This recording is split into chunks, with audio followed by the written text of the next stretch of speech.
네, 소개받은 크리베이트의 박성현입니다. 오늘 이 자리에 이렇게 불러주셔서 감사드리고요. 어, 제가 오늘 준비해온 제목은 킬러 띵킹 AI 시대의 새로운 생각을 떠올리는 방법인데, 사실 오늘 이제 과학을 주제로 모인 포럼이다 보니까 제가 이렇게 과학에 별로 아는 바가 없는데, 어떻게 여러분들이 이 시간에 오신 여러분들한테 좀 의미 있는 시간이 될까 고민하다가 이제 결국 요즘 제일 많이 얘기가 되고 있는 AI와 관련해서 이 창의성이라는 것과 AI와 관련해서 이야기를 좀 전달을 드리면 좋겠다라고 생각이 되어서 이런 주제로 좀 준비를 해봤습니다. 뭐 다들 잘 알고 계시겠지만 이런 그 미드저니를 통해서 그린 그림이 실제로 이제 AI가 그린 그림이 미술 대회에서 이제 1등이 되고, 또 지금 보여드리는 이런 사람들, 네, 이게 실제로 존재하는 사람은 아니고요. 디지털 휴먼, 네, 버추얼 휴먼이라 그래서 인공지능이 만든 사람의 모습입니다. 이렇게 예술 분야에서 인공지능이 이 창의적인 어떤 결과물들을 도출을 하고 있고, 또 우리한테 인공지능이라는 걸 처음 좀 경각심을 가지고 알려줬었던 이 알파고는 지금 이제 알파폴드라는 걸로 진화해서, 뭐 여기 계신 분들이 더 잘 아시겠지만 단백질의 이 3D 구조를 예측하는 데 있어서 이 해마다 경년으로 열리는 컨테스트에서 보시면 쭉 사람들이 저렇게 한 40%, 뭐 좀 높아봤자 30에서 40%의 예측력을 보였다고 한다면, 저 알파폴드가 예측한 게 이제 60%가 넘어가고, 그리고 바로 그 다음에 알파폴드 2가 나오면서 거의 90%에 육박하는. 그래서 사실 어떤 이제 뭐 예술 분야뿐만 아니라 학문을 함에 있어서도 창의성이라는 것은 너무나 중요한데, 이 AI가 이런 창의적인 결과물을 도출하는 것을 이렇게 볼 수 있을 것 같아요. 그래서 우리가 보통 AI 시대가 도래하면 결국은 사람한테는 창의적인 거, 창의적인 생각, 뭐 창의적인 사람, 이런 게 중요한 거 아니야? 라는 질문들을 하셨었는데, 이제는 이렇게 인공지능이 창의적인 결과물까지 도출하는 상황에서 대체 창의성이라는 건 뭐고, 인간은 어떻게 창의성을 발휘할 수 있는 거지? 이런 질문을 하지 않을 수 없는 것 같아요. 그래서 이제 바쁘니까 결론부터, 이제 제 견해부터 말씀을 드리면, 저는 더 이상 결과물을 창의적으로 도출하는 이 창의적 산출물이 중심이 되는 것이 아니라, 그 산출물을 내는 과정, 즉 창의적으로 사고하는 이 과정에 더 주목해야 되고, 결국 이제 사람들이 저런 부분에서 좀 더 창의적이어야 되지 않을까라는 생각을 합니다. 제가 왜 이런 생각을 하게 됐는지 지금부터 설명을 좀 드리도록 하겠습니다. 제가 이제 인공지능 얘기를 하니까 다들 이렇게 표정이 이렇게 싹 굳어지면서 굉장히 이렇게 좀 분위기가 이렇게 좀 싸늘해졌는데, 간단한 퀴즈를 하면서 조금 더 가벼운 마음으로 좀 이 문제를 고민을 해보면 좋을 것 같아요. 연필과 지우개가 합쳐지면 어떤 게 나올까요?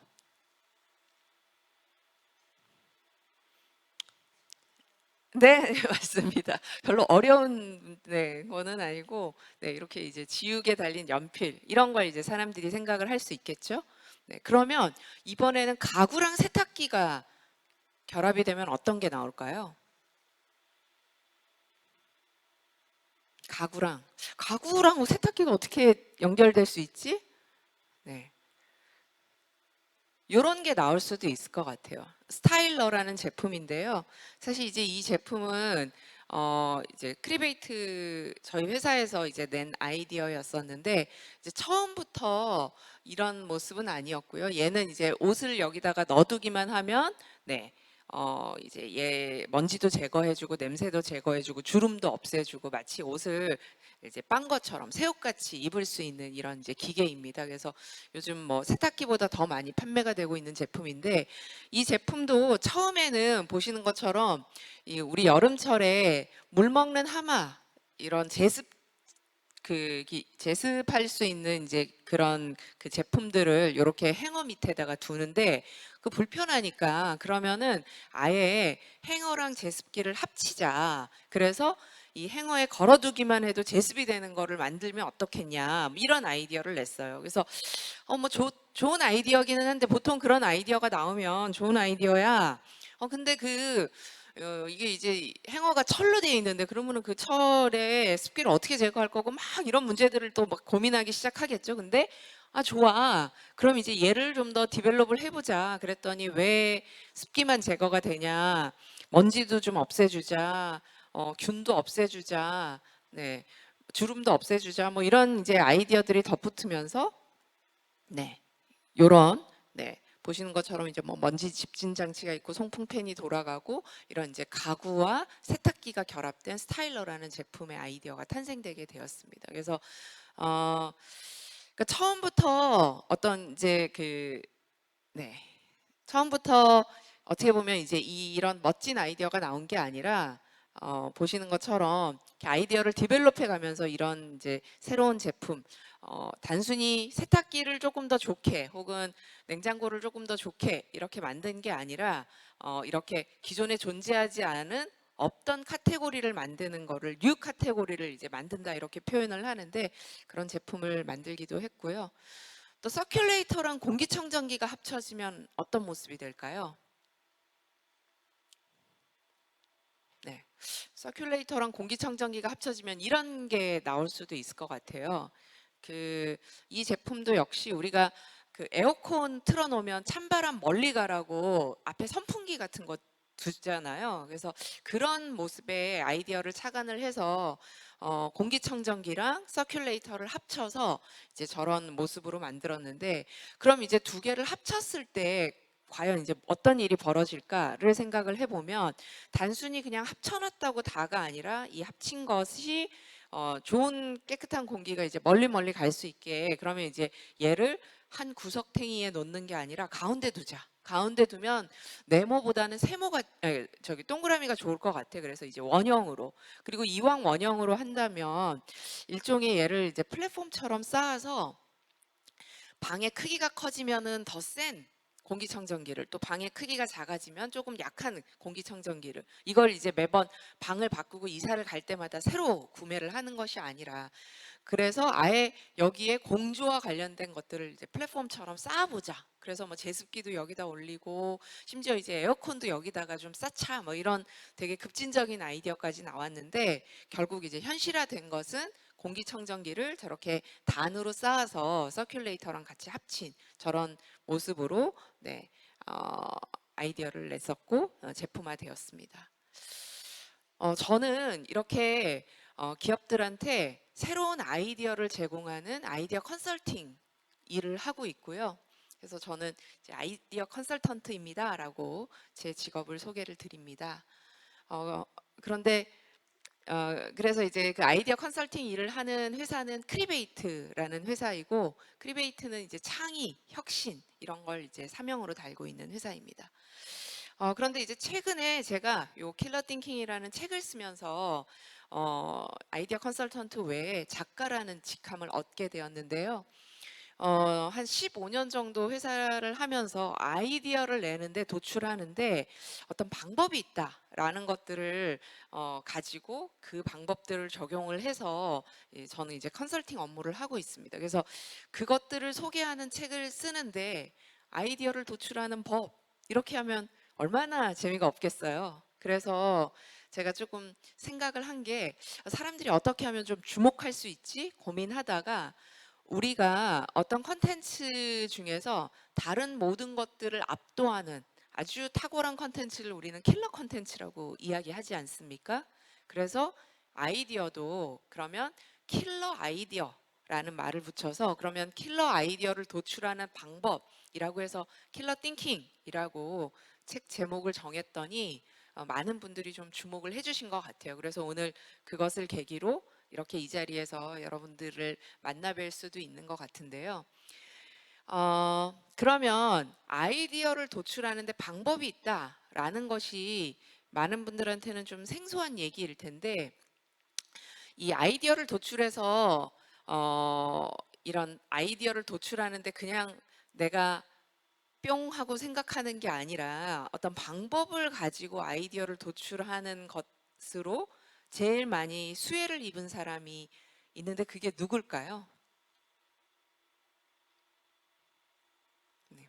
그게 바로 저예요. 그래서 제 개인적인 얘기를 좀 드리면, 사실 이제 제가 전자회사에 근무를 했었는데, 전자회사에서 근무할 때 저한테 주어진 프로젝트가 미래 TV의 시나리오를 만들어 봐라. 근데 그 결과물을 도출할 때 그냥 시나리오를 도출하는 것이 아니라 반드시 특허가 될 만한 특허 아이디어를 도출해 봐라. 라는 게 저한테 이제 미션으로 떨어졌어요. 근데 사실 뭐 저는 인문계에 나와서 특허를 어떻게 쓰는지 특허를 잘 모르는 사람이에요. 근데 어떻게 그 특허로 써야 되지?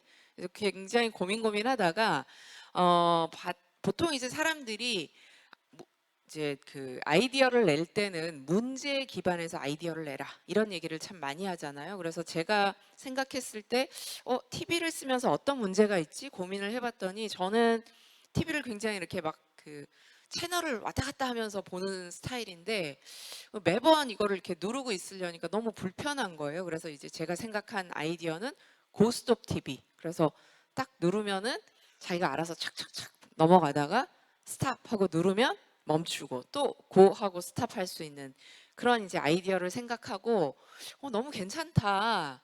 스스로도 네, 괜찮다고 생각을 했는데, 문제는 그 아이디어 외에는 다른 게 생각이 하나도 안 나는 거예요. 그래서 이제 그 과제는 주어졌고 이 문제를 어떻게 해결하면 좋을까 고민하다가 아이디어를 도출하는데 방법이 있다라는 것을 인터넷을 통해서 또 책을 통해서 알게 됐습니다. 그래서 아이디어를 도출하는 방법을 적용을 해서 실제로 이제 미래 그 TV 시나리오 아이디어를 도출을 했는데, 제가 한 몇 개 정도 도출을 했을 것 같으세요?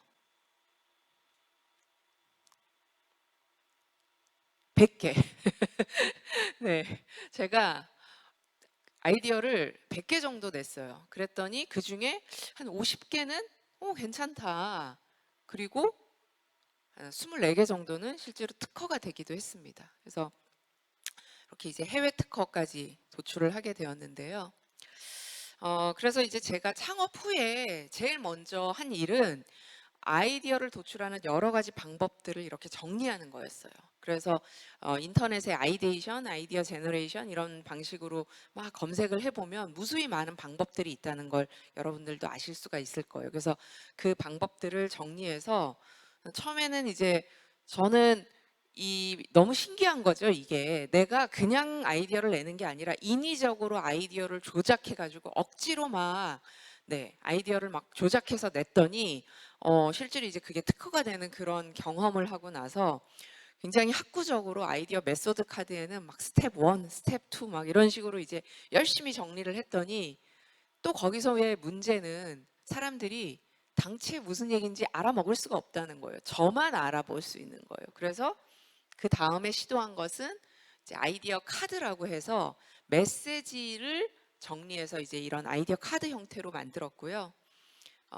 총 60장의 카드에서 우리가 보통 아이디어를 도출하는 방법도 굉장히 중요하다라고 알고 있지만, 사실 더 중요한 것은 바로 어떤 태도로 아이디어를 내는지, 이런 이제 태도와 관련한 부분, 그리고 정말 중요한 부분은 막상 아이디어가 있지만 절대 입 밖에 못 꺼내는 사람들이 많거든요.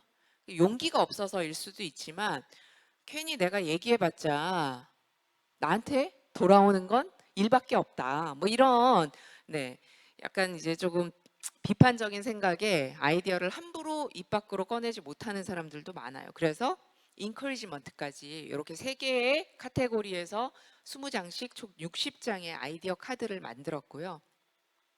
이 카드의 내용이 굉장히 궁금하시죠? 네. 그래서 카드의 내용을 좀 설명을 드리기 전에 제가 아이디어를 도출하는데도 방법이 있다라는 말씀을 드렸는데, 그러니까 아이디어는 어떤 천재적인 사람이 이렇게 영감으로 뿅 하고 나오는 게 아니라, 저는 이런 방법을 알면 누구나 아이디어를 잘 낼 수 있다. 아이디어를 내는 것은 기술에 가깝다. 그러니까 사실 이제 기술이라는 것을 단순화시켜 보면 결국 원리가 있는 것이고, 그 원리를 적용해서 응용하는 이 두 가지 파트가 있을 텐데요. 아이디어도 마찬가지입니다. 아이디어를 도출하는 원리를 우리가 좀 알면 무궁무진하게 응용할 수 있다는 거죠. 그러면 이제 어떤 원리로 아이디어를 도출하느냐, 뇌가 어떤 식으로 작동하는지 뇌의 작동 원리를 좀 이해할 필요가 있을 것 같습니다. 네. 여기 이제 그 강이 있는데요. 이 강을 우리가 건너려고 할 때 강의 폭이 넓으면 넓을수록 한 번에 강을 건너기가 힘들겠죠. 그럴 때 우리가 활용하는 것은 저런 징검다리, 뭐 배를 타고 건널 수도 있을 테고요. 더 넓으면. 근데 이 이제 강을 건널 때 이런 징검다리를 쓰는 것처럼 이제 세상의 이치는 사실은 굉장히 비슷해요. 네, 삼라만상은 그래서 다 연결돼 있다라는 걸 이제 저는 강력하게 믿는 편인데, 우리가 머릿속에서도 똑같은 일들이 벌어진다는 거예요.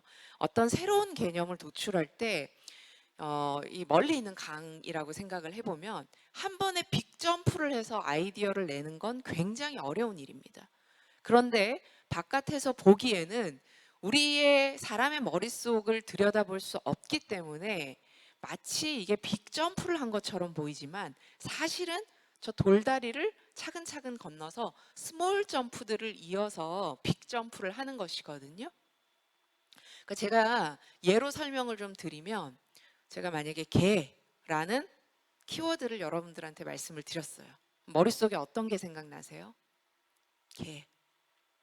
멍멍하는 개.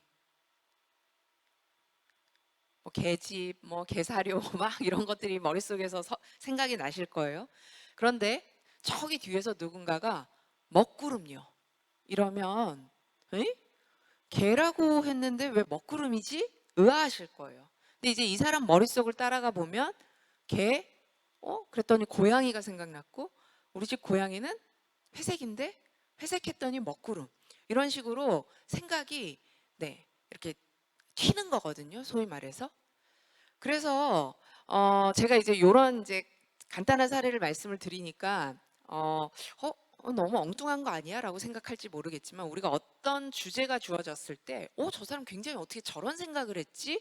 라고 굉장히 창의적이다 혹은 획기적이다라고 생각되는 것들이 이렇게 한 번 점프가 아니라 이런 스몰 점프를 거쳐서 빅 점프를 했을 때 우린 그런 평가를 한다는 거죠.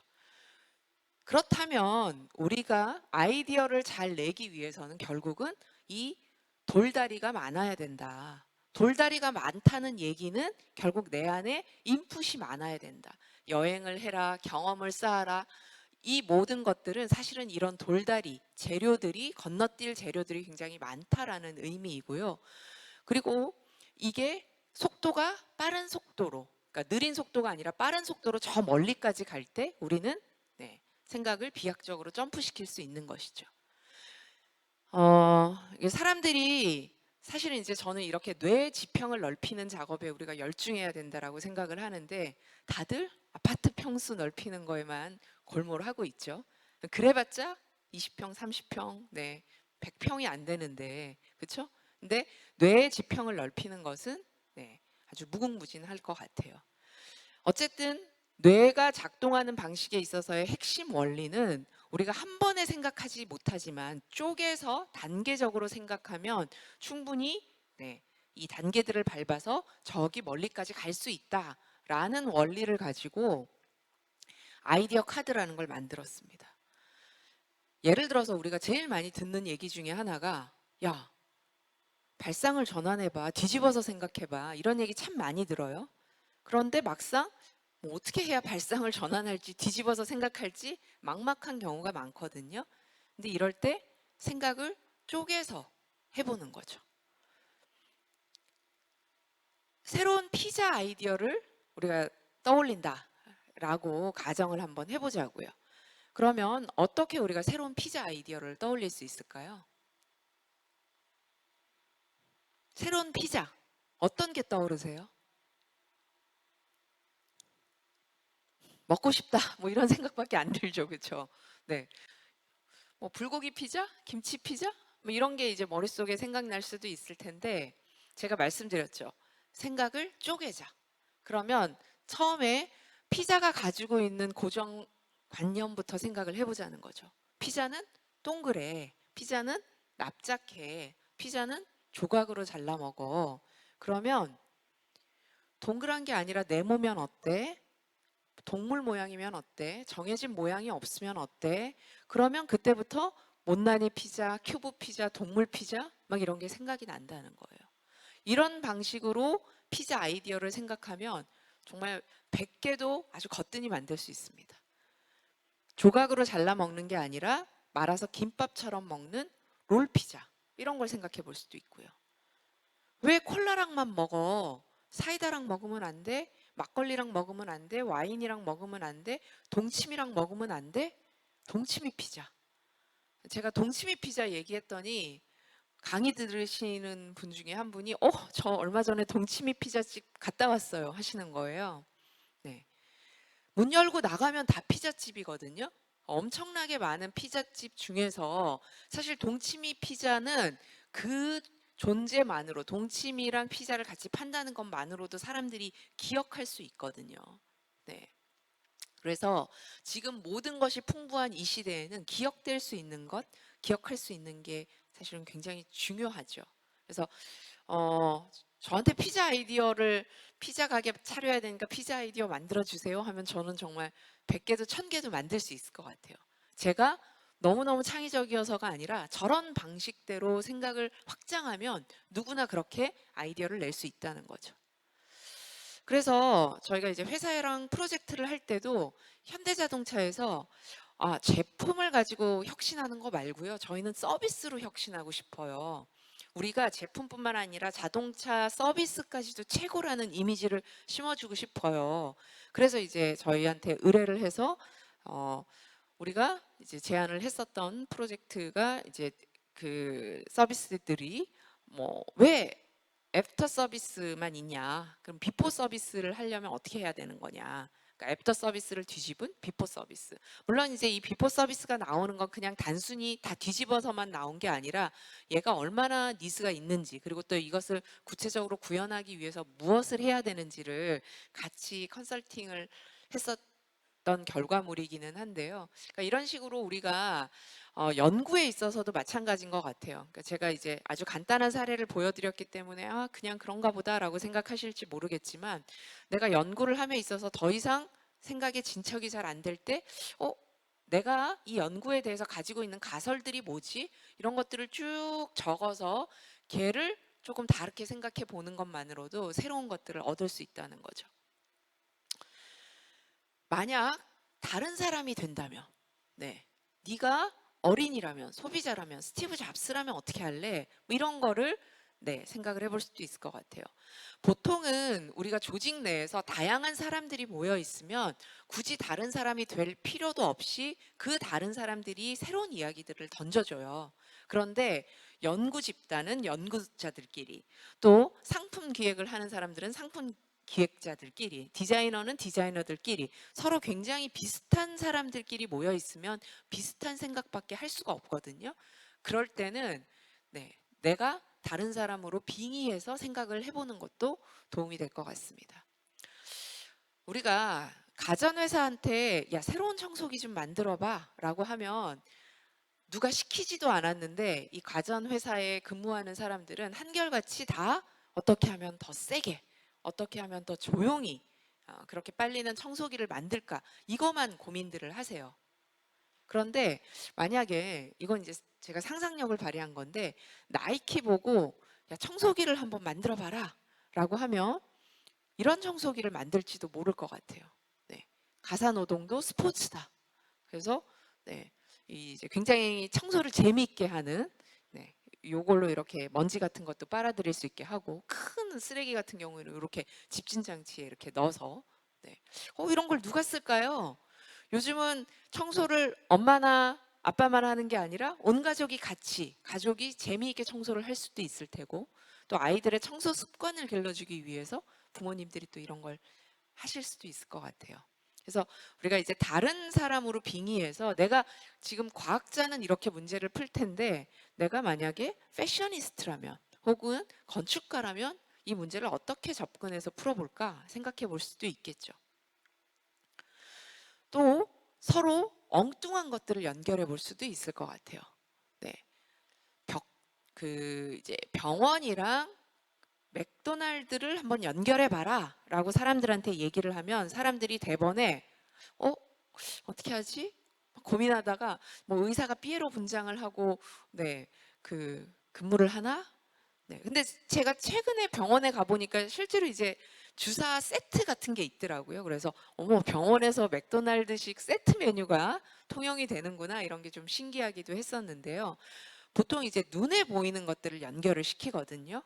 혹은 내가 맥도날드를 많이 먹어서 뚱뚱해져서 그래서 뭐 비만 클리닉을 가요. 이런 인과관계로 연결을 시켜요. 그런데 서로 다른 것들을 연결시키면 이런 게 나올 수도 있을 것 같아요. 인도의 아랍인드라는 병원에서는 사람들이 이제 수술비가 없어서 녹내장, 백내장으로 이제 실명까지 하는 걸 보고 인도의 한 의사가 굉장히 이걸 좀 안타깝게 여겨서 병상을 열었는데, 절반은 돈을 받고 절반은 돈을 받지 않고 무료 병상을 열었더니 사람들이 물밀듯이 그냥 밀려오는 거예요. 그래서 이 문제를 어떻게 해결할까 고민하다가 맥도날드에서 컨베이어 벨트에 음식이 나오는 것처럼, 여기 보시면 병원에 사람이 이렇게 쭉 누워 있고, 이게 이제 일종의 컨베이어 벨트인 거죠. 그리고 의사랑 간호사가 조를 이뤄가지고 수술을 하는. 저게 말이 되나? 수술 공정이 굉장히 이제 정교하고 복잡한 게 요구되는데, 근데 오히려 너무나 숙련도가 높아진 의사들의 의료 사고가 줄고, 실제로 이제 한 1,800불 정도 하는 저 수술 가격을 18불 정도까지, 정말 말도 안 되는 가격으로 낮춰서, 그러니까 보통은 이제 가격 코스트를 낮추면 이제 이익이 많아지는 구조인데, 그게 아니라 가격을 낮추면서 다시 원가를 낮추면서 코스트를 낮추면서 그 프라이스까지 낮추면서 이게 계속 선순환을 하면서 아주 사회적으로도 의미 있고 또 비즈니스도 하는 이런 사회적 기업으로 유명한 병원의 사례도 있습니다.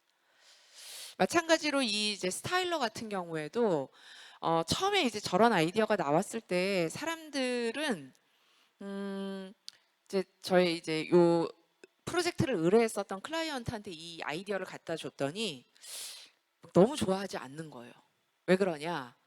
사실 이제 본인들이 고민을 안 한 아이디어는 아니에요. 한 번쯤은 생각해 봤을 법한 그런 아이디어인데, 그러니까 늘 이게 이제 너무 새로운 것도 아니고, 그렇다고 고민을 안 해본 아이디어도 아니고, 그래서 이 아이디어에 대해서 뭐 소비자들은 심지어 이제 빨래를 이제 개주세요 뭐 이런 니즈까지 있는 상황에서 얘를 아주 그렇게 혁신적이라고 내부자들은 생각하지 않은 거예요. 근데 외부에서 보기엔 이건 굉장한 혁신이거든요, 소비자들의 눈에서는.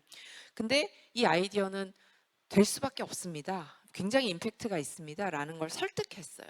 왜냐하면 우리가 이제 빨래를 어떤 식으로 빨래가 어떻게 나오지라는 걸 생각을 해보면, 맨 처음에 집에 들어가서 베드룸을 거쳐서 드레스룸에서 옷 갈아입고 베스룸으로 가잖아요. 옷은 다 드레스룸에서 갈아입는데 세탁기는 저 멀리 있단 말이죠.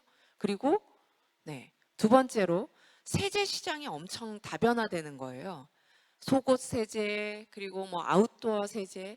그러니까 사람들은 옷감이 상하지 않고 이 여러 가지 옷들을 잘 간수하고 싶다, 이걸 잘 깨끗하게 하고 싶다, 이런 이제 다변화된 니즈를 포착할 수 있었고, 결정적으로 우리가 이제 가구에서 소비자들이 하는 행태를 봤을 때 현관에다가 겉옷을 걸어두는 거예요. 그러니까 외국에서는 사실 흔한 행태인데 우리나라에서는 잘 못 보던 행태거든요. 냄새 나는 내 옷을 옷장에다 걸어두기 싫은 거죠. 그래서 이제 냄새 빠지라고 이제 그걸 현관 앞에다 걸어두는 행태들을 보면서 이 아이디어는 굉장히 임팩트가 있다라고 설득해서 아이디어가 탄생되게 되었고, 그리고 물론 이제 저희가 직접 개발을 한 건 아니고 이건 이제 LG전자에서 개발을 한 제품인데요. 처음엔 우리나라에서 별로 반응이 없다가 오히려 이제 중국 시장에서 굉장히 인기를 끌면서 우리나라에서 부활한 제품이었습니다. 그래서 지금 이제 제가 아이디어를 도출하는 방법들을 설명을 드렸는데 이런 방법들을 이제 남들을 혁신하는 걸 도와주는 상황에서 그럼 우리는 우리의 프로세스를 어떤 식으로 좀 혁신할 수 있을까 고민하다가 보통 아이디어를 도출할 때 포스트잇 같은 것들 많이 활용을 하거든요. 근데 그게 아니라 이 이제 아이디어를 도출하는 별도의 소프트웨어를 좀 만들어 보자. 그래서 보시는 것처럼 우리가 키워드를 여기다가 입력을 하면 아까 보여드렸던 것처럼 여러 가지 카드가 있고 그 카드를 선택해서 예를 들어서 뒤집어라 그러면 맨 처음에 우리가 단계를 쪼개라고 했잖아요. 그래서 첫 번째 쪼갠 단계인 예를 들어서 자동차 AS면 사고가 났을 때 수리를 맡기는 자동차 AS, 그런데 다음 단계에서 그것을 뒤집어서 왜 사고가 나기 전에 AS를 맡기지? 그거 아니라면 다른 게 뭐가 있지? 라고 고민해서 네, 이렇게 아이디어를 카드 형태로도 정리할 수 있고, 그리고 그 정리된 카드를 이게 이제 제품을 개발할지 서비스를 개발할지 비즈니스 모델을 만들지 이런 방식으로 조금 정교화할 수 있는 이런 이제 툴을 만들어서 코로나 시대에 사실은 이제 크리에이트는 저런 툴을 또 많이 활용할 수 있었습니다. 자, 그러면 제가 아이디어를 내는 이제 방법들을 좀 설명을 드렸는데 그러면 대체 아이디어를 얼마나 내야 될까요? 아이디어. 저는 네, 100개를 내십시오라고 말씀을 드리는데 그 이유가 우리가 어떤 그 아이디어를 낸다라는 의미를 다시 한번 해석을 해보면 자연 생태계의 돌연변이 같은 게 있잖아요. 그래서 아이디어를 내는 것도 일종의 돌연변이 같은 거라고 생각을 해요. 기본적으로 우리가 진화라는 걸 하려면 돌연변이가 나올 수밖에 없거든요. 그걸 통해서 진화를 하는데 돌연변이는 사실은 나오면 거의 다 죽어요. 그 중에 일부가 살아남아서 결국은 진화를 이끌어가는 건데 새로운 발상도 마찬가지라는 거죠. 새로운 발상도 아이디어도 결국은 나오면 그 중에 많이는 죽을 거예요. 근데 그 중에 일부가 이제 살아남는 건데 그래서 돌연변이의 생존 확률을 생각을 해보면 우리가 아이디어도 비슷하게 유출을 해볼 수 있지 않을까? 보통 이제 생태계에서 5% 정도를 생각을 하더라고요. 그러면 이걸 접목을 해보면 아이디어를 100개 내면 5개 정도 괜찮다는 얘기고 20개 정도 내야 겨우 하나가 살아남는다. 이런 걸 생각을 해보면 네, 우리가 이제 아이디어를 얼마나 많이 내야 되는지 좀 감이 오실 것 같아요.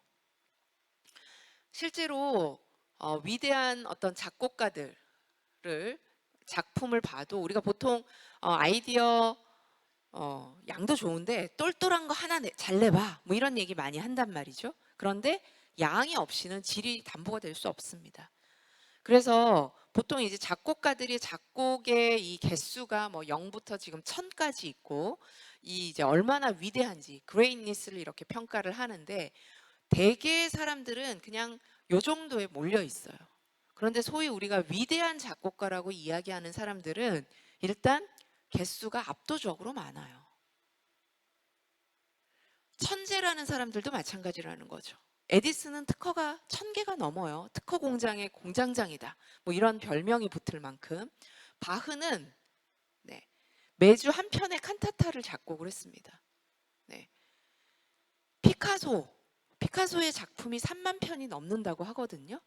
그런데 우리가 3만이라고 하니까 정말 많다라고 생각을 하지만 생각해 보면 네. 1년은 365일. 그렇죠? 그중에 52주 빼면 대충 한 300개라고 따져도 10년 해야 3,000개. 100년을 해야 3만 개거든요. 사실 이 숫자는 어마어마한 숫자예요. 90까지 장수를 하시긴 하셨지만 이 하루에 거의 한두 개 이상의 작품을 했다는 거거든요. 그런 정도의 작품을 만들면 누구라도 피카소가 될 수밖에 없을 것 같아요. 아이디어를 또 많이 내야 되는 또 하나의 이유는 뭐냐면, 우리가 보통 아이디어라고 내뱉는 대개의 것들은 사실은 인포디어인 경우가 많아요. 인포디어는 제가 만든 조어인데 인포메이션에 아이디어를 붙인 거거든요. 그러니까 우리가 아이디어라고 얘기를 하지만 피자, 새로운 피자 아이디어를 떠올려 보세요 라고 했더니 어때요? 네, 피자 아이디어를, 네, 김치 피자, 불고기 피자. 그러니까 내가 어디서 본 것들을 내뱉는다는 거죠. 그래서 우리가 머릿속에 여기까지는 정보, 여기까지는 아이디어, 이런 게 구분되어 있지 않거든요. 이런 게 막 엉켜 있어요. 그렇기 때문에 일단 저 인포디어부터 끄집어내야, 그리고 나서 그때부터 실제로 이제 내가, 네, 남들이 생각하지 못한 나만의, 네, 독창적인 아이디어들이 나올 수 있다는 거죠. 창의라는 게 뭘까? 창의의 정의를 살펴봐도 마찬가지입니다. 창의, 어떤 걸 우리가 창의적이다라고 평가하냐? 네. 보통 사람들은 새로운 거, 전에 없던 거, 네, 존재하지 않았던 거, 이런 걸 창의적이라고 사람들은 생각하거든요. 그런데 그렇다면 질문을 또 떠올릴 수 있겠죠? 그러면은 엽기적인 거, 기괴한 거, 이런 것도 창의라는 평가를 할 수 있느냐? 우리가 보통 그런 거에는 창의라는 평가를 잘 안 해줘요. 물론 엽기적인 걸 창의라고 평가해주는 동네가 있기는 하죠. 예술 분야는 새롭기만 해도 우리는 창의라는 평가를 해줍니다. 그런데 대개의 경우 이 창의라는 평가는, 네, 적절하다, 유용하다, 이런 게 같이 있어야 창의라는 평가를 해준다는 거죠. 문제는 이제 여기서 비롯되는 거죠. 내가 새로운 걸 떠올려야 된다라고 머릿속으로는 생각하지만 저 밑바닥에서는 근데 이게 말이 되나? 라고 스스로 아이디어를 잘라버리는 거죠. 아이디어를 내는 거는 조개 속에 진주를 캐는 것과 비슷한 작업이다라는 얘기를 많이 하거든요. 진주를 캐려면 바닷가에 가서, 네, 조개를 하나 탁 따갖고 와서 진주 있나 없나 보는 방식이 있고, 일단 바다에 가서, 네, 조개를 많이 따가서 그리고 나서 그때부터 진주 있나 없나 살펴보는 방식이 있을 수 있겠죠. 예, 머릿속으로 생각하면 진주 따는 방식은 너무나 심플하게 당연히 조개를 많이 갖고 와서 진주를 따는 거다라고 알고 있지만, 아이디어를 낼 때는, 네, 야, 진주 없어, 다시 내봐. 야, 진주 없잖아, 또 내봐. 이런 방식으로 아이디어 낸다는 거죠.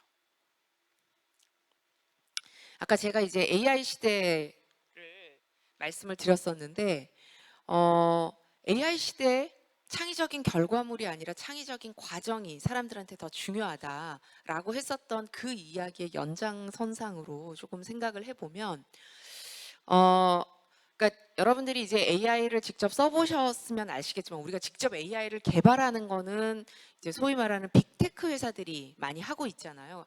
정작 이제 우리가 하는 건 그 AI를 잘 활용하는 거일 텐데요. 여기 보시면 이제 프롬프트를 넣어서, 즉 이런 이제 지시문을 여기다가 넣어가지고 AI한테 실제로 이제 명령을 하죠. 그래서 이런 프롬프트를 우리가 이제 뭐 전문으로 하시는 분들을 막 프롬프트 엔지니어라고 표현하기도 하고, 이제 이 분야가 앞으로 이제 굉장히 유망하다, 뭐 이런 이야기들도 있습니다. 그런데 이제 당연히 저도 제가 하고 있는 분야에 AI가 어디까지 와 있나 궁금했겠죠. 그래서 한번 넣어봤어요. 야, 새로운 콜라 아이디어를 네가 좀 내봐. 그래서 인공지능이 대답을 하기를, 네, 여기 보면 이제 콜라 사이다, 뭐 이제 콜라 레몬, 콜라 제로 카페인, 콜라 친환경. 그래서 이 정도 내는 거 보고 일단 안심했어요. 아이, 뭐 AI가 아직까지 아이디어는 못 내네. 이 정도 가지고는 안 되겠네. 그런데 저는 이제 아이디어를 도출하는 방법을 아는 사람이잖아요. 그래서 그 방법을 가지고 다른 명령어를 내려봤어요. 자, 그러니까 우리 이제 노벨상 말고 노벨상 반대에 이그노벨이라고 굉장히 기발한 연구에 상을 주는 그런 이제 상이 있는데, 그래서 이그노벨은 쓸모없지만 아주 기발하고 새롭고 혁신적인 연구를 선정해서 주는 상이야. 이그노벨 상을 수상할 만한 정도가 되는 기존의 콜라의 속성을 뒤집은 새로운 콜라 아이디어를 한번 내봐. 이렇게 명령을 줬더니 얘가 훨씬 똑똑해졌어요. 색상을 바꿀 수도 있고요. 뭐 투명한 거, 사이다인 거죠, 그렇죠? 네, 맛을 바꿀 수도 있고 거품을 바꿀 수도 있고, 이 역전이라는 게 이제 리버스의 영어 버전을 이제 한국어로 이렇게 번역을 한 것 같아요. 카페인을 바꿀 수도 있고, 지역 특산품, 지역 특산물을 콜라에다가 넣어가지고 새로운 콜라를 만들 수 있을 것 같아요. 훨씬 똑똑해졌죠. 네, 결국은 이제 제가 AI 시대에 아이디어를 낸다는 건 뭘까라는 질문은 결국 이제 이 질문이랑 연결되는 것 같아요. 일을 하는 사람이 있고 일을 시키는 사람이 있어요. 누가 더 창의성이 필요할까요? 누구에게 창의성이 더 중요할까요? 일하는 사람이 중요할까요? 일을 시키는 사람이 중요할까요? 예, 여기는 또 일을 시키시는 분들이 많이 계시니까. 네. 그런데 일을 시키는 사람, 하는 그러니까 서로의 입장 차이가 있을 수 있겠지만 그런 걸 이제 감안하고라도 일을 한다라는 것은 결국은 이제 why, what, how 이 세 가지에 대한 그 정의인데요. 결국은 이제 일을 하는 사람은 정의된 what을 가지고 how를 끊임없이 찾는 사람이거든요. 그런데 일을 시키는 사람은 how도 없고 what도 없는데 내가 그 what을 정의하는 사람이에요. 당연히 훨씬 더 창의성이 요구되는 거죠. 그런데 보신 것처럼 AI 시대가 도래했다는 것은 우리 모두 일을 시키는 사람이 된다는 거예요. 내가 AI를 데리고 일을 시키는 사장이 될 수 있다는 거예요. 꼭 회사를 차려서만이 아니라. 그래서 일을 시키는 사람은 훨씬 더 많은 창의성이 요구되고, 그 창의성이 요구되는 데 있어서 결과물이 아닌, 그래서 우리가 그림을 멋지게 그리는 게 아닌, 작곡을 멋지게 하는 최종적인 산출물로서의 창의가 아닌, 그 과정상에서 무엇이 필요한지를 고민해서 그걸 AI한테 던져줄 수 있어야 되기 때문에 저는 AI 시대에, 그래서 AI와 구분되는 창의성이 아니라 AI의 일을 잘 시켜먹는 부분에서의, 과정에서의 창의성이 훨씬 더 중요하지 않을까라는 생각이 듭니다. 과정에서의 창의성을 발휘하기 위해서는 결국은 자신이 믿고 있던 가치, 원칙, 믿음, 가정, 가설 이런 것들을 전부 다 뒤흔들 수 있어야 되거든요. 그래서 어떻게 보면 단순히 우리가 이제 그림을 잘 그린 걸 보고 이제 사람들이 이제 창의적이다, 그건 이제 기술적인 부분이었던 거고, 오히려 더 근원적으로 창의적으로 사고하는 부분에 대한 중요성이 부각되지 않을까라는 생각이 듭니다. 자, 그러면 누가 창의적인 거냐라는 질문으로 좀 마무리를 해보려고 하는데요. 여러분들은 누가 창의적인 사람이라는 생각이 드세요? 창의의 정의를 우리가 살펴봤는데, 그러면 창의적인 사람은 어떤 사람일까? 제가 이제 밖에 나가면 정말 많이 받는 질문이거든요. 대표님, 창의적인 사람은 어떤 사람인가요? 저희가 그런 사람을 좀 뽑아야 되거든요. 이런 질문을 참 많이 받는데, 저는 단언컨대 창의적인 사람은 긍정적인 사람이다 라고 말씀드릴 수 있을 것 같아요. 예를 들어서 새로운 콜라 아이디어를 한번 내봐 라는 미션을 드렸어요. 여러분들 어떤 콜라 아이디어가 떠오르세요? 제가 방법도 다 말씀드렸는데. 콜라 아이디어. 뜨거운 콜라. 네. 멋진 아이디어인데요. 네. 뜨거운 콜라라고 얘기를 하면 이제 좀 조직 내에서 그런 얘기를 하면 이제 분위기가 좋은 조직에서는 하하하하 웃으면서 아 재밌어요, 또 다른 아이디어 내보세요, 이런 이제 좀 유한 반응이고, 좀 엄한 조직에서는 뜨거운 콜라요라고 얘기하면은 지금 미친 거 아니야? 지금 콜라가 청량감이 생명인데 콜라를 뜨겁게 데피면은 말이 돼? 뭐 이런 이제 막 얘기를 하신다는 거죠. 그런데 제가 너무 좋은 아이디어예요. 뱅쇼도 어, 끓여 먹는 와인도 있대요. 이러면 사람들이 눈빛이 확 바뀌면서 그때부터 야, 이거 되나 보다 라고 생각하고 막 아이디어를 내기 시작해요. 콜라를 스프로 만들어 먹읍시다. 콜라 티백을 만듭시다. 막 별의별 아이디어들이 나오거든요. 그러니까 된다라고 전제하는 사람을 못 당하는 거예요. 그래서 우리가 긍정적인 사람, 이게 된다, 이건 될 수밖에 없어라고 믿는 사람을 당할 수가 없는 거거든요. 근데 우리가 이 긍정의 의미를 조금 다시 한번 생각을 해볼 필요가 있는 것 같아요. 우리가 보통 긍정이다, 긍정적이다라고 하면 스마일맨, 막 어떤 고난과 시련이 와도 늘 웃는 사람, 이런 사람을 긍정적이다라고 생각을 하는데 저는 그거는 말이 안 된다고 생각해요. 내가 지금 아파 죽겠고 시련이 와서 힘들어 죽겠는데 어떻게 웃을 수만 있겠습니까? 그러니까 제가 생각하는 긍정은 이런 거예요.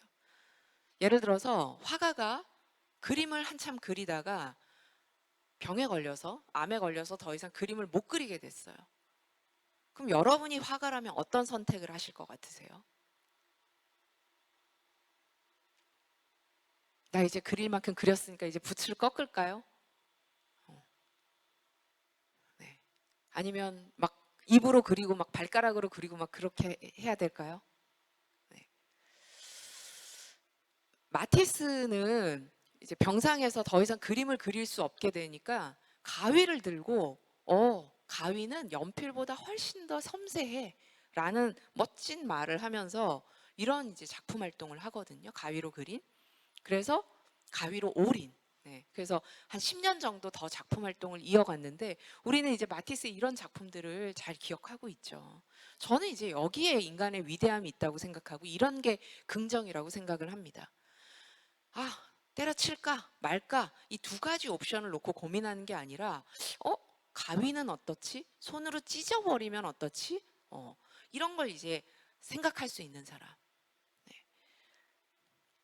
긍정적이려면 결국은 네, 아이디어를 낼 수밖에 없어요. 왜? 두 가지 선택지가 아니라 더 많은 선택지를 생각해내는 게 바로 창의적으로 사고하는 거거든요. 그래서 저는 우리가 창의적이 되어야 하는 이유가 창의적인 인재, 창의적인 창의가 이제 창의가 아니면 더 이상 안 돼. 창의적인 인재가 돼야 돼. 학교 급훈에도 회사 이 이제 인재상에도 다 창의가 들어간단 말이죠. 그래서 우리는 늘 창의가 그냥 당위적으로 당연히 되어야 하는 것이라고 생각하지만 정말 왜 창의가 필요하지? 한번 이제 곱씹어 보면 저는 창의야말로 지혜로 가는 지름길이다라고 생각이 들어요. 우리가 지혜로워지려면 어떻게 해야 지혜로워질 수 있나요? 네. 나이가 들면? 책을 많이 읽어서 지식이 많으면? 그것과 지혜는 결이 다르다는 거죠. 지혜라는 것은 우리가 언제 이 사람이 지혜롭다라는 걸 알 수 있냐면 어떤 선택의 상황에서 현명한 선택을 하는 사람이 우리는 지혜롭다라고 얘기하죠. 그럼 현명한 선택은 어떻게 가능한가? 옵션이 두 개 있는데 현명한 선택을 할 수 있을까? 아니면 옵션이 10개, 20개, 여러 개 있을 때 현명한 선택을 할 수 있을까? 당연히 더 많은 옵션이 있을 때 그중에 현명한 선택을 할 가능성이 더 높아지겠죠. 그래서 저는 이 지혜로워지는데 창의만큼 지름길이 있을까? 쇼컷이 있을까? 이런 생각이 듭니다. 사람의 성격, 태도, 습관 이런 건 잘 안 변해요. 그렇죠? 생각이라는 것은 그냥 이루어진 것이 아니라 나의 믿음, 나의 가설, 나의 가정, 나의 지식 여러 가지 것들이 똘똘 뭉쳐 있어요. 그것들을 하루아침에 바꾼다는 건 불가능해요. 하지만 생각하는 방식은 노력하면 바꿀 수 있다. 그래서 킬러 띵킹이 제가 이제 강의에서는 막 죽여주는 아이디어 내는 방법 이런 자극적인 제목을 쓰기도 하는데 결국 내가 새로운 아이디어를 돋아내기 위해서는 내가 가지고 있는 기존의 나의 가설, 가정 이런 것들을 다 무너뜨려야 돼요. 그런 것들을 죽이고 나서 킬하고 나서 새로운 생각이 돋아날 수 있거든요. 그래서 여러분들도 다 킬러 띵킹 하시길 바라겠고요. 네. 혹시라도 이제 강의와 관련해서 혹은 이제 질문이 있으시면 요 크리베이트@크리베이트.com으로 메일 주시면 네, 제가 또 성심성의껏 답변을 하도록 하겠습니다. 네, 제가 준비한 강의는 여기까지고요. 혹시 질문 있으면 질문 받도록 하겠습니다. 네, 강연 감사합니다. 질문 받도록 하겠습니다. 질문이 있으신 분들께서는 손을 들어주시기 바라겠습니다. 네, 마이크 전달 부탁드리겠습니다. 중앙에 계신 분, 네, 손 한번 들어주시겠어요? 네, 고맙습니다. 처음부터 이제 수십 개의 아이디어가 계속 생각나시진 않으셨을 텐데 더 이상 생각나지 않았을 때 이제 계속 생각할 수 있었던 방법이나 매개체가 있었을까요? 아, 네. 그러니까 지금 제가 한 3개 정도만 보여드렸는데요. 질문, 네, 그 굉장히 이제 이 강의를 열심히 들었다는 반증인 것 같아요. 그러니까 제 킬러 띵킹 책에 이제 한 13가지 정도의 방법을 더 소개를 해드렸어요. 그러니까 아이디어를 아주 극단적으로 늘릴 수도 있고 아주 극단적으로 축소시킬 수도 있고, 그러니까 굉장히 다양한 시간을 순서를 바꿀 수도 있고 이런 방법들이 생각보다 꽤 많거든요.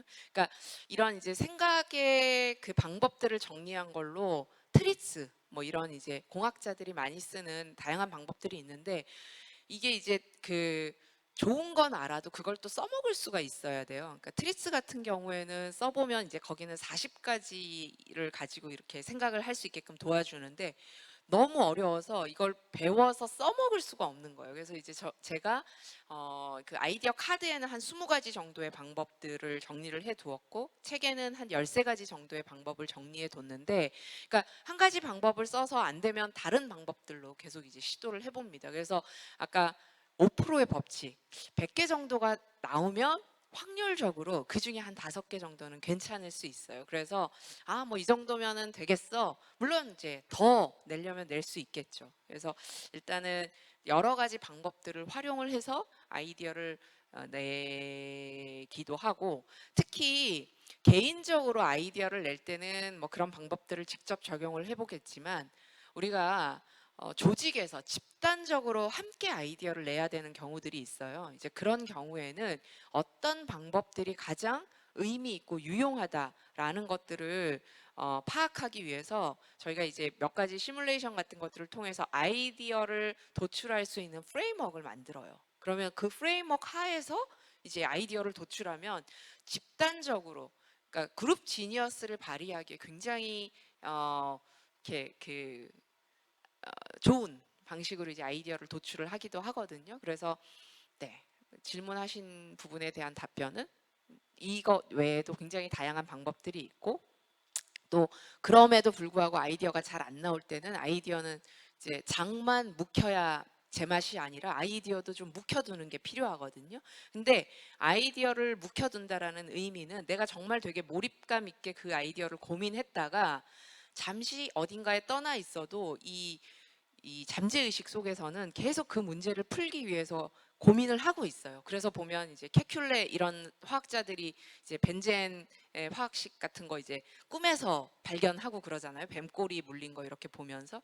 그래서 내가 이제 그 문제에 한번 깊이 있게 몰입감 있게 몰입하고 나서 그 이제 잠시 조금 시간을 갖고 생각하지 않아도 이 몸에서는 아주 열심히 생각하고 있는 작업을 하더라. 이런 꿀팁을 말씀드릴 수 있을 것 같아요. 네, 상세한 답변 감사합니다. 계속해서 질문 받도록 하겠습니다. 네, 손을 들어주시면 마이크 전달 부탁드리겠습니다. 네, 마이크 받아주시기 바라겠습니다. 너무 좋은 강의 감사드립니다.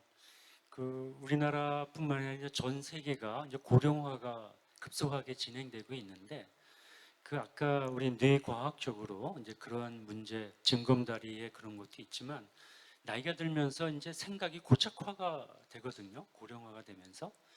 그러면서 이제 아이디어 내는 것도 이제 젊은 사람들보다 순발력이랑 모든 것들이 떨어지는데, 저의 질문은 이렇게 이제 좀 고령화되는 그런 나이 든 사람들이 좀 더 창의적이고 이제 그런 아이디어를 낼 때 좀 더 필요한 것들이 뭔지 궁금합니다. 네.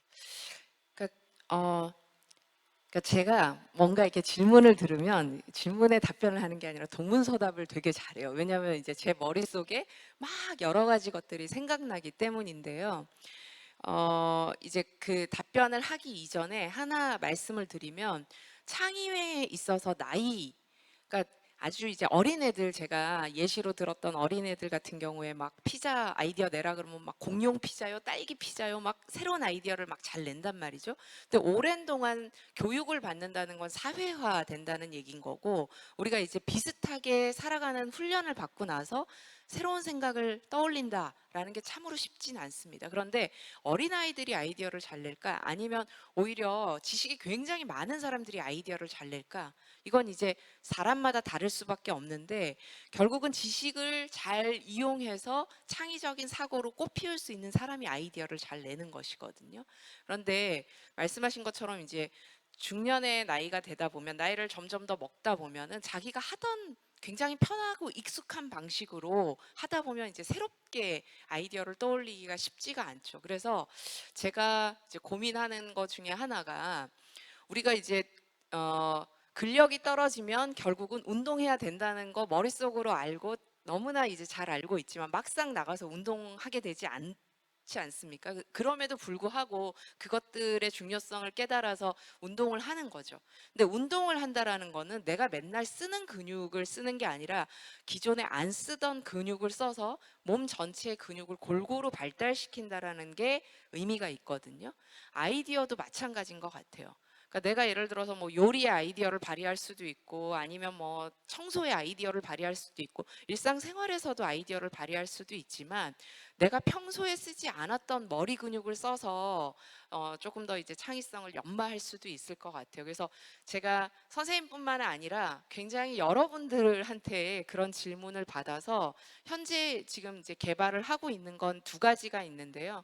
첫 번째는 브레인도 피트니스를 좀 해보자. 라는 개념으로 브레인 피트니스라는 프로그램을 지금 이제 개발을 해서 아까 이제 13가지 방법이 있다고 했는데 그런 방법들을 활용해서 이제 창의적으로 좀 사고하는 것들도 훈련할 수 있게끔 하는 그런 것들을 이제 개발을 하고 있고요. 또 하나는 아까 이제 챗 GPT를 써서 우리가 어떤 프롬프트를 주느냐에 따라서 아이디어가 좀 다른 아이디어를 낼 수 있다라고 말씀을 드렸는데 계속 묻고 답하고 하는 방식을 통해서 어느샌가 나도 모르게 이렇게 아이디어를 좀 잘 낼 수 있게 하는 그 챗GPT API를 활용해서 이제 아이디어를 도출하는 그런 이제 그 도구를 만드는 거를 지금 이제 회사 내부에서는 좀 개발하고 있습니다. 그래서 다음번 책은 아마 브레인 피트니스라는 그런 제목으로 책을 출간할 예정이고요. 저는 이게 조금 더 많은 사람들한테 이 뇌를 좀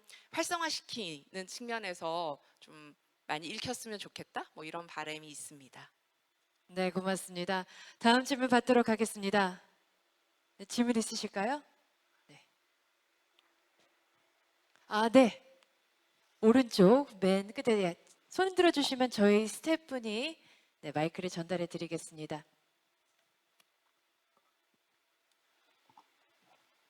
네, 안녕하십니까. 강의 잘 들었고요. 근데 저는 좀 다른 건 좀 궁금한 게 있는데요. 제가 현업 설계를 하는 엔지니어인데 좀 아이디어를 좀 많이 갖고 있는 편인데 그걸 이제 윗분한테 이렇게 말씀드리면 이렇게 좀 황당한 표정과 뭐 약간 무시하는 듯한 이런 것들을 사실 되게 많이 겪었어요. 그래서 이것들을 아이디어가 떠오르는 거를 어떤 식으로 표현을 하면 이제 윗분들 잘 설득할 수 있는지, 사실 그런 부분 아까 이제 말씀하신 부분은 확신에 차서 이제 그 고객에게 말씀드렸다고 하셨는데 조금 팁이 있다고 하면 좀 설명 부탁드리겠습니다. 저 질문에 답변을 하려면 다음 강의도 강의를 해야 될 것 같은데요. 어쨌든 이제 우리가 아이디어를 판단하는 사람의 그 성향이라든지 그런 입장에 따라서 아마 반응들이 되게 다 다를 수밖에 없을 것 같은데요.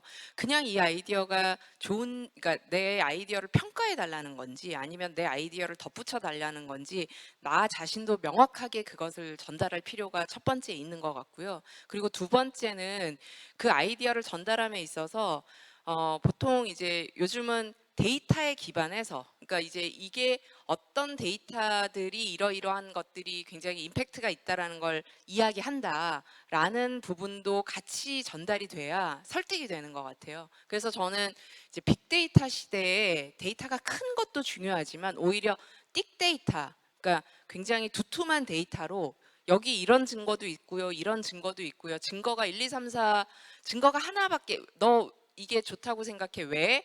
하나가 있는 게 아니라 여러 가지 증거들을 딱 가져다 댔을 때 이 아이디어가 굉장히 이제 단단해지는 거죠. 설득력을 갖는 거죠. 그래서 그런 이제 팁들을 좀 말씀드리고 싶고, 사실 이제 좋은 아이디어를 발굴하고 나서 그 아이디어를 어떻게 이제 설득시키느냐, 이것도 중요한 문제예요. 근데 한 가지 여러분들한테 꼭 말씀드리고 싶은 게, 아이디어는 굉장히 연약하거든요. 그래서 그 상태로 그냥 그대로 들고 가면, 네, 100이면 100, 그 아이디어는 그냥 연약해서 깨지기 십상입니다. 그래서 얘를 굉장히 단단하게 만드는 컨셉화하는 작업을 해서 아이디어를 전달하는 것, 이런 것도 좀 필요하지 않을까라는 생각이 듭니다. 아이디어를 컨셉화한다. 상당히 인상적입니다. 네, 그럼 시간 관계상 여기에서 Q&A를 모두 마치도록 하겠습니다. 수고해주신 박성현 대표님께 다시 한번 큰 박수 부탁드리겠습니다. 고맙습니다.